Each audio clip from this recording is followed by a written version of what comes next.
Bonjour à vous tous qui nous rejoignez pour suivre ce voyage d'une journée du pape François en Albanie. Nous sommes en direct pour suivre la rencontre du Saint-Père avec les différents responsables des religions du pays, dont les communautés chrétiennes bien sûr.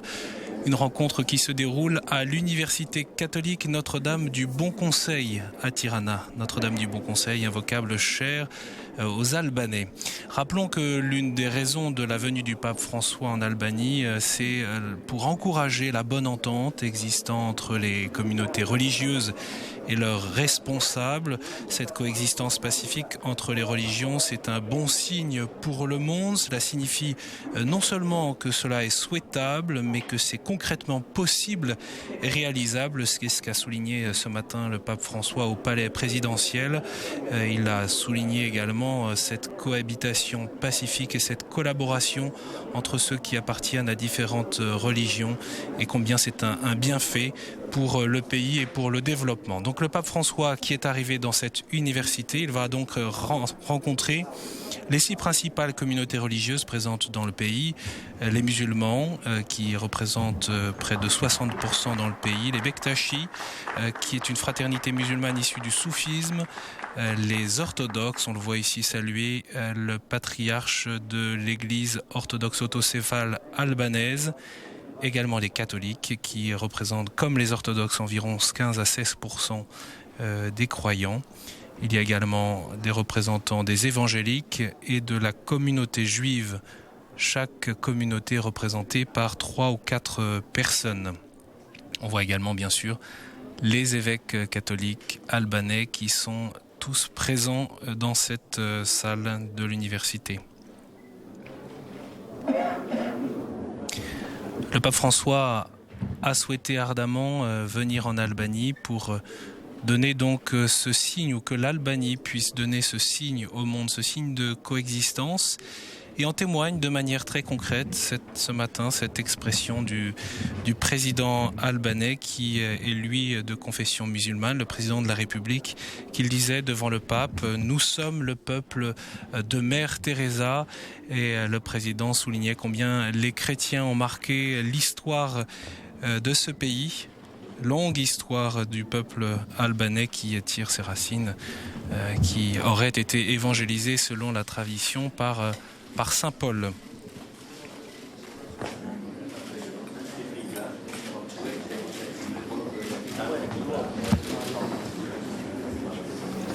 Le pape qui prend le temps donc de saluer chacun des responsables, en l'occurrence des évêques orthodoxes.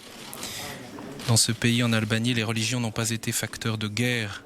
Peut-être du fait de l'unité du peuple et d'une même identité partagée en Albanie. Les religions ont plutôt été facteurs de stabilisation, y compris dans ces dernières années.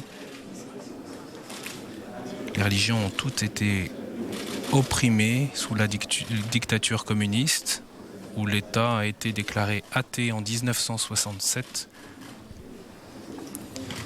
Mais à la chute du régime, malgré les turbulences et la transition démocratique, eh bien, le pays ne s'est pas enflammé, y compris en 1997, lorsque la guerre civile guettait le pays, ou également lors du conflit autour du Kosovo. Les responsables religieux ont su manifester leur attention à la paix. Et puis, de manière plus récente, et même si le conflit ne touche pas la terre albanaise, c'est un conflit actuel. Sur la une du journal de la cathédrale orthodoxe de Tirana, on a pu trouver ces jours-ci le relais de l'appel à la paix en Irak et la condamnation de l'État islamique. Un message signé par tous les responsables religieux du pays, dont bien sûr les imams.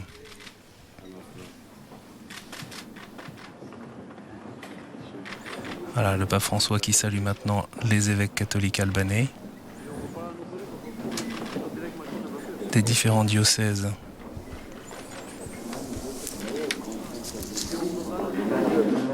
Ce message de sympathie, de cordialité, mais également de coexistence, c'est un message pour le monde, c'est un message pour les autres pays. Et le pape souhaiterait pouvoir en témoigner à travers sa visite. C'est ce que le père Federico Lombardi avait déclaré avant ce voyage du pape François en Albanie.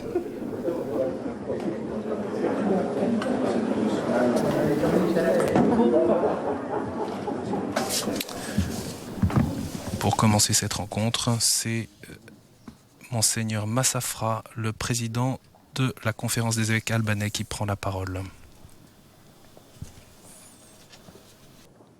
Atisheit pas presantimit, nemre të vëllezërve të mi në episkopat, të krereve të kishës ortodokse autocefale në Shqipërisë. Au nom de mes frères dans l'épiscopat, des responsables de l'Église orthodoxe autocéphale, de la communauté musulmane, de la communauté de Bektashiana, de la communauté évangélique et de la communauté juive, je vous adresse mes salutations les plus chaleureuses. Sainteté, votre visite est pour nous en continuité avec celle de votre prédécesseur Jean-Paul II, advenu tout de suite après la chute du communisme qui avait privé notre peuple de sa liberté et de ses droits fondamentaux. À cette occasion, le Saint-Père se réjouit de la cohabitation entre les foi, les différentes foi religieuses, et adressa ces paroles. Le peuple albanais est exemplaire sous ce point de vue. Les grandes communautés religieuses ont des rapports d'estime réciproque et de collaboration cordiale. Continuez dans cette attitude, chers frères et sœurs. Vous êtes les héros de la solidarité et de la paix de votre patrie et de la région des Balkans si tourmentée. Vous pourrez ainsi construire une unité nationale mûre et solide. Malgré les oppressions antireligieuses et anticléricales, le peuple albanais a gardé la foi et l'a transmise aux nouvelles générations. Le témoignage le plus élevé et le plus noble de cette période ont été nos martyrs. Ces martyrs, avec tant de nos frères orthodoxes et celles de les musulmans, ont préféré être torturés et tués plutôt que renier leur foi en Dieu. Importante à ce propos la figure du missionnaire Giovanni Fausti, que dès 1930 fut un pionnier du dialogue entre l'islam et les chrétiens, précisément à partir de l'expérience de cohabitation interreligieuse qu'il avait expérimentée ici en Albanie. Important aussi que la bienheureuse mère Teresa de Calcutta eut la première inspiration pour sa nouvelle expérience de vie consacrée parmi les plus pauvres,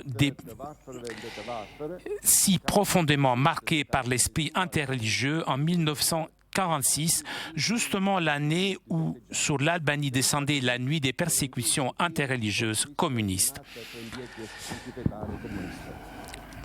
Nous sommes fortement persuadés que c'est justement grâce à leurs prières, leurs témoignages d'ouverture et de dialogue qu'à différentes occasions nous sommes sauvés par des conséquences désastreuses, comme ça a été le cas en mars 1997, lorsque se dessina le danger d'une guerre civile avec la tentative de la part de quelqu'un de transformer tout cela en guerre de religion. Et au mois d'août de 1998, dans l'imminence de l'éclatement de la guerre au Kosovo, en ces deux circonstances, nous, les responsables religieux, nous avons été des promoteurs de paix et de solidarité. Parmi les initiatives communes promues par la cohabitation pacifique entre les religions, j'aime rappeler tout d'abord l'institution du Conseil interreligieux qui nous a vu dernièrement produire une déclaration conjointe au profit de la paix et de la cohabitation en Irak. Il y a ensuite le village de la paix à Scutari, où ces dernières années, avec nos frères orthodoxes et musulmans, nous avons promu différentes initiatives de paix, des rencontres de formation, de sensibilisation à la non-violence et de promotion de la valeur de la famille, la traduction et la diffusion des responsables de toutes les religions et politique du message de la paix que votre sainteté envoie chaque année au monde à l'occasion de la Journée mondiale pour la paix. La traduction écuménique du Nouveau Testament en albanais grâce à l'apport de la Société biblique interconfessionnelle et finalement la collaboration académique fructueuse entre l'Institut philosophique théologique de notre séminaire de Scutari et l'Académie théologique orthodoxe de Chavlas de Durac. Sans oublier la dévotion de Saint Antoine de Padoue dans le sanctuaire de Lac qui lui est dédié, où beaucoup d'Albanais se rendent, toutefois confondus. Pape François, c'est vrai, beaucoup a été fait, tout particulièrement par les grandes religions traditionnelles, mais sûrement le moment est arrivé de faire encore plus, c'est-à-dire passer de la tolérance à la fraternité, construire ensemble des ponts de dialogue et de partage pour édifier une Albanie meilleure, lutter ensemble contre les maux d'aujourd'hui comme la corruption, l'immoralité, la société de consommation, le marché de la drogue, les mafias, la prostitution, la traite des femmes, la vengeance de sang et d'autres fléaux qui produisent des blessures profondes. Toujours ensemble, nous pouvons chercher des réponses à problèmes très graves comme celui du manque du travail qui pousse beaucoup de familles et surtout les jeunes à émigrer à l'étranger à la recherche d'une vie meilleure. Ensemble encore, nous pouvons faire encore plus afin que soient favorisés particulièrement les plus faibles, les enfants, les personnes âgées, les femmes, les malades, les pauvres. Nous sommes persuadés que la foi commune en le Dieu unique pourra être source d'une identité forte partagée par tous et capable de nous ouvrir à un engagement sérieux pour construire un avenir de notre nation fondé pas sur des mirages proposés par une certaine culture dominante, mais sur les valeurs portée par la foi. Sainteté, alors que je vous remercie au nom de tous les présents pour cette rencontre écuménique et interreligieuse que vous avez voulu. Je vous demande de nous aider à grandir dans la cohabitation pacifique. Vous, que vous continuez de faire du prochain, de tous et de chacun d'entre nous, nous transmettons beaucoup de richesses intérieures, humanité, bonté, paix et accueil. Et maintenant, avec attention, respect et amour, nous nous apprêtons à écouter votre parole. Ces paroles que vous voudriez nous adresser et nous accueillerons comme un don de la part de Dieu lui-même.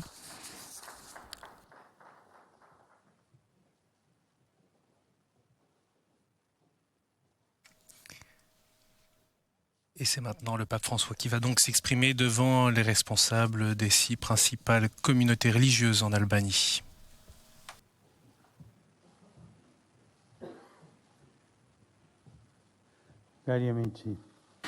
Chers amis, je suis vraiment heureux de cette rencontre qui réunit les responsables des principales confessions religieuses présentes en Albanie. Je salue avec un profond respect chacun de vous et les communautés que vous représentez. Et je remercie de grand cœur Monseigneur Massafra pour ses paroles de présentation et d'introduction. Il est important que vous soyez ici ensemble. C'est le signe d'un dialogue que vous vivez quotidiennement en cherchant de construire entre vous des relations de fraternité et de collaboration pour le bien de la société tout entière. Merci pour tout ce que vous faites. L'Albanie a été tristement témoin de telles violences et de tels drames que cela peut causer l'exclusion forcée de Dieu de la vie personnelle et communautaire. Quand, au nom d'une idéologie, on veut expulser Dieu de la société, on finit par adorer des idoles, et bien vite, aussi l'homme s'égare lui-même, sa dignité est piétinée, ses droits violés. Vous savez bien à quelle brutalité peut conduire la privation de la liberté de conscience et de la liberté religieuse, et comment, à partir de ces blessures, se forme une humanité radicalement appauvrie parce que privée d'espérance et de référence à des idéaux. Les changements survenus à partir des années 90 du siècle dernier ont eu comme effet positif aussi celui de créer les conditions pour une liberté de religion effective.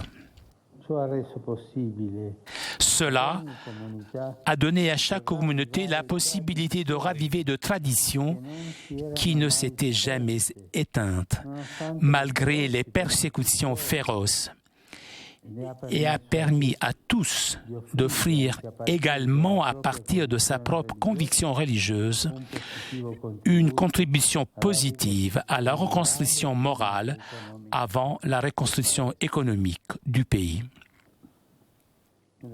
En réalité, comme l'a affirmé Saint Jean-Paul II dans sa visite historique en Albanie en 1993, la liberté religieuse n'est pas seulement un don précieux du Seigneur pour ceux qui ont reçu la grâce de la foi, elle est un don pour tous, parce qu'elle la garantie fondamentale de toute expression de la liberté.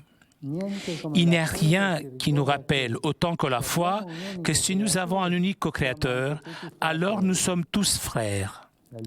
Ainsi, la liberté religieuse est un rempart contre le totalitarisme et une contribution décisive à la fraternité humaine. Mais il faut ajouter de suite, la vraie liberté religieuse a horreur de tentation de la tolérance et du sectarisme et promeut des attitudes de dialogue respectueux et constructif. Nous ne pouvons pas ne pas reconnaître combien l'intolérance envers celui qui a des convictions religieuses différentes des siennes propre est un ennemi particulièrement insidieux qui malheureusement se manifeste aujourd'hui en différentes régions du monde. En tant que croyants, nous devons être particulièrement vigilants pour que la religiosité et l'éthique que nous vivons avec conviction et dont nous témoignons avec passion s'expriment toujours par des attitudes dignes du mystère que l'on entend honorer, en refusant avec résolution comme non vrai, parce que non digne de Dieu ni de l'homme, toutes ces formes qui représentent un usage déformé de la religion. La religion authentique est source de paix et non de violence. Personne ne peut utiliser le nom de Dieu pour commettre de la violence. Tuer au nom de Dieu est un grand sacrilège. Discriminer au nom de Dieu est inhumain. De ce point de vue, la liberté religieuse n'est pas un droit qui puisse être garanti uniquement par le système législatif en vigueur, qui est aussi nécessaire. C'est un espace commun, une atmosphère comme celui-ci, une atmosphère de respect et de collaboration qui est construite avec la participation de tous, même de ceux qui n'ont aucune conviction religieuse. Je me permets d'indiquer deux attitudes qui peuvent être d'une utilité particulière dans la promotion de cette liberté fondamentale. La première, c'est celle de voir en tout homme et en toute femme, même en ceux qui n'appartiennent pas à sa propre tradition religieuse, non des rivaux, encore moins des ennemis, mais bien des frères et des sœurs. Celui qui est assuré de ses propres convictions propres n'a pas besoin de s'imposer, d'exercer des pressions sur l'autre. Il sait que la vérité a sa force de rayonnement propre. Nous sommes tous, au fond, des pèlerins sur cette terre. Et au cours de notre voyage, tandis que nous aspirons à la vérité et à l'éternité, nous ne vivons pas comme des identités autonomes ou autosuffisantes, ni comme des individus, ni comme des groupes nationaux, culturels ou religieux. Mais nous dépendons les uns des autres, nous sommes confiés aux soins les uns des autres. Chaque tradition religieuse, à l'intérieur d'elle-même, doit réussir à rendre compte de l'existence de l'autre. Une deuxième attitude est l'engagement au profit du bien commun. L'engagement au profit du bien commun. Chaque fois que l'adhésion à sa propre tradition religieuse fait germer un service plus convaincu, plus généreux, plus désintéressé pour la société tout entière, il y a un exercice authentique et un développement de la liberté religieuse.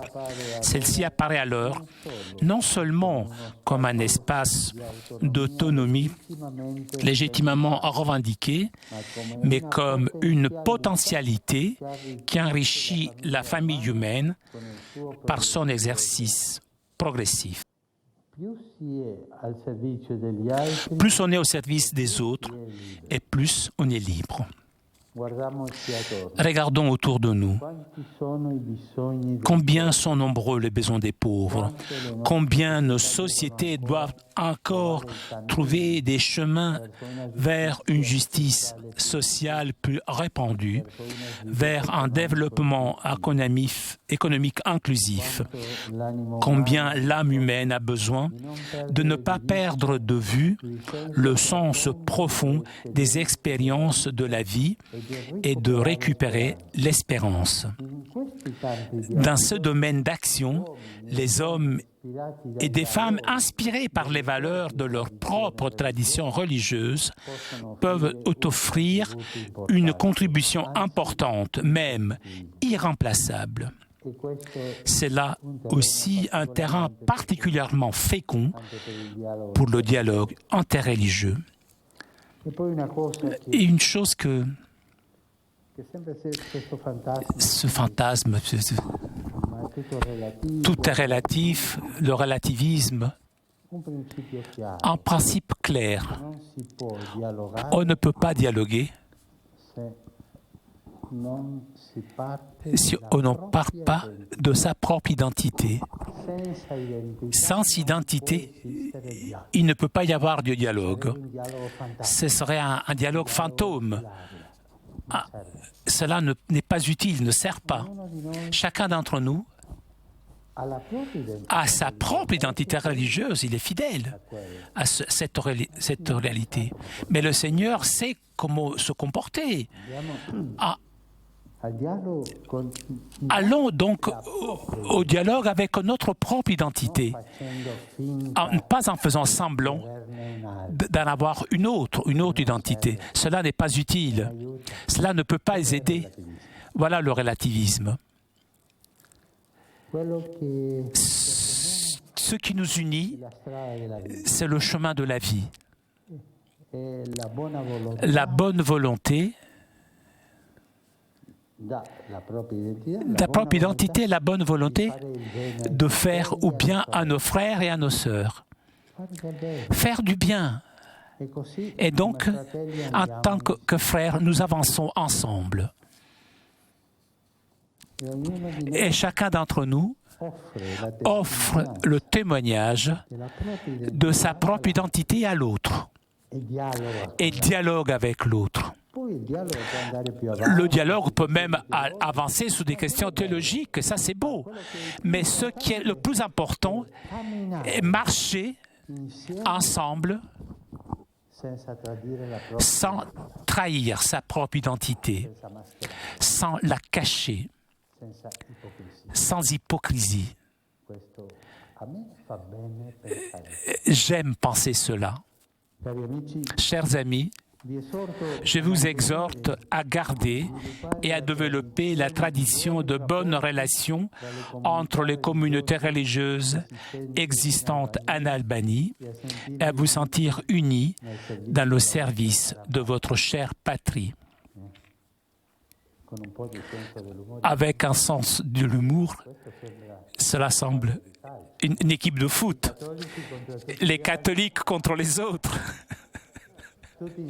Tous ensemble, pour le bien de la patrie et de l'humanité. Continuez à être signe pour votre pays et pas seulement de la possibilité de relations cordiales et de la collaboration féconde entre des hommes de religions différentes. Et je demande une faveur, priez pour moi. J'ai besoin de vos prières. Merci.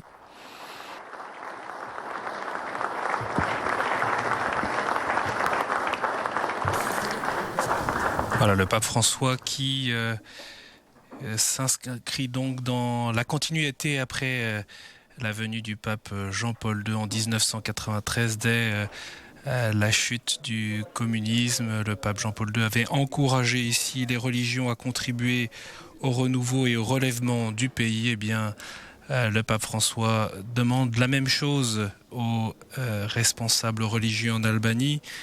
On remarquera que il est largement sorti de son texte pour évoquer sa perception du dialogue. Comme il l'avait déjà dit en Corée, il n'y a pas de dialogue sans identité. Allons au dialogue avec notre propre identité.